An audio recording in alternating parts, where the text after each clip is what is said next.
The Bible tells us that when a commander of the army passed long ago,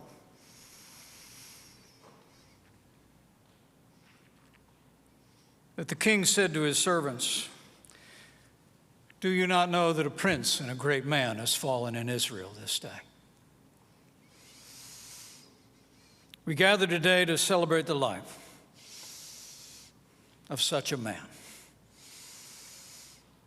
Army Sergeant Michael Verardo. To Sarah and your beautiful daughters, to family and friends, Karen and I are deeply honored to have the privilege to be with you today. Not in any official capacity, but as friends. To express our deepest sympathies and prayers to you and to all those gathered here and those looking on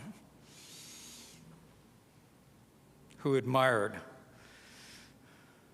your brave Michael.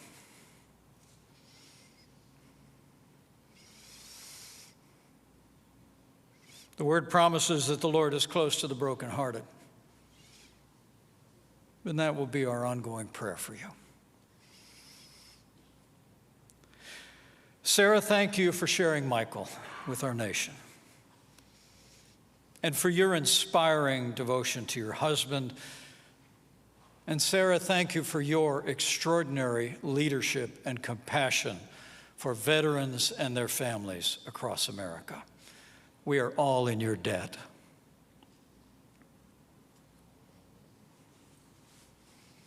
And to Grace and Mary Scott and Elizabeth, Sarah reminded me that when I came off Air Force Two on one visit to North Carolina, that when I shook Mary Scott's hand, she looked up at her mother and said, "Every time we see this man, we wait and wait and wait."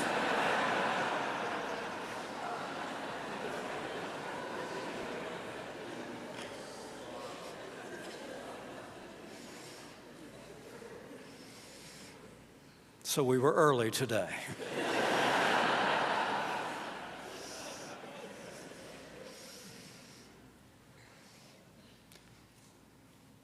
Girls, I just want to say to you, your dad was a patriot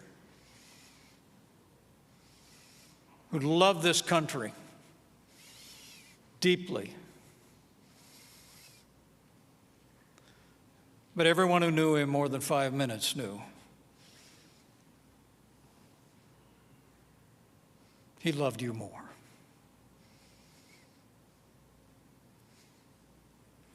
You know, a good dad never leaves you. And I know you'll always be proud to say, my dad was Sergeant Michael Verardo.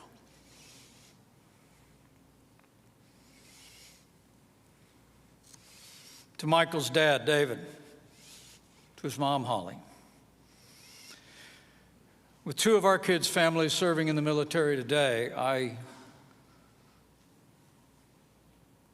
cannot comprehend your loss. But I know how proud you are. David, as I said to you before, I'll say again to you both. Thank you for raising a hero. And Sergeant Michael Verardo was an American hero whose faith and courage inspired us all.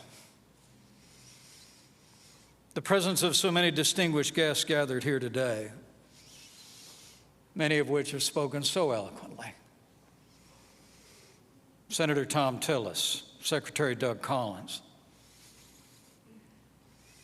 Jennifer Griffin, members of the North Carolina delegation to Congress and State Assembly, and of course, soldiers of the 82nd Airborne, is a testament to the respect and love that Michael inspired across North Carolina and across this country. As we've heard so well today, Sergeant Michael Verardo's story is one of fearlessness and courage, sacrifice and perseverance, of a body broken in war, but a spirit made whole in peace. It's a story that reminds us why freedom has endured in this land for nearly 2.5 centuries. Because America has always been home to men like Michael Verardo, who considered our lives more important than their own, put on the uniform of the United States to defend our freedom. Michael's courage was evident not only on the battlefield, but as I saw firsthand in hospital wards, rehab centers, and I'm certain in quiet moments at home when the weight of his wounds could have turned him inward. Instead, Michael turned outward to a family he adored, to the veterans he loved. Michael became one of the most influential wounded warriors in the nation,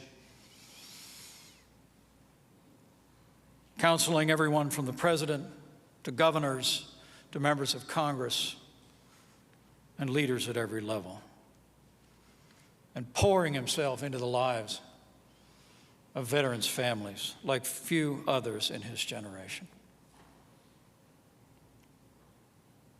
Now, the first time we met Michael and Sarah was at the Republican National Convention in Cleveland in 2016. We walked into the stadium, we made our way down into our box, and I heard there was a wounded warrior there. As I made my way to him to thank him for his presence, what struck me most, and ever since, was that smile. I remember it to this day. Warm and bright. It just about lit up the arena. It disarmed you. And it was my first glimpse of a resilience and a faith far deeper than I could understand. And every time I met Michael Verardo after that, that same smile always greeted me first.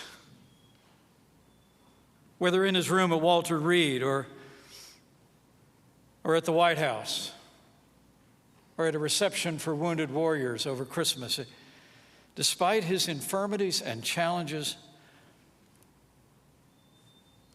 Michael was always the first to smile. Here was a man who had faced down a merciless enemy, returning to the battlefield after suffering injuries, endured catastrophic injuries and years of pain, more than 120 procedures that would have tested the limits of any soul, yet through it all, he smiled, radiating a faith and a love and a grit and a courage that inspired everyone he encountered. Now, today we will bid farewell to a true American, and we will each of us take our own enduring memories of this good and heroic man. For many, it will be his love of Sarah and their children. For others, it will be his heroism in battle and his indomitable spirit. For others, it will be the difference that he made in their family's life. For me, I assure you, it will be all those things. And also, I'll never forget that smile.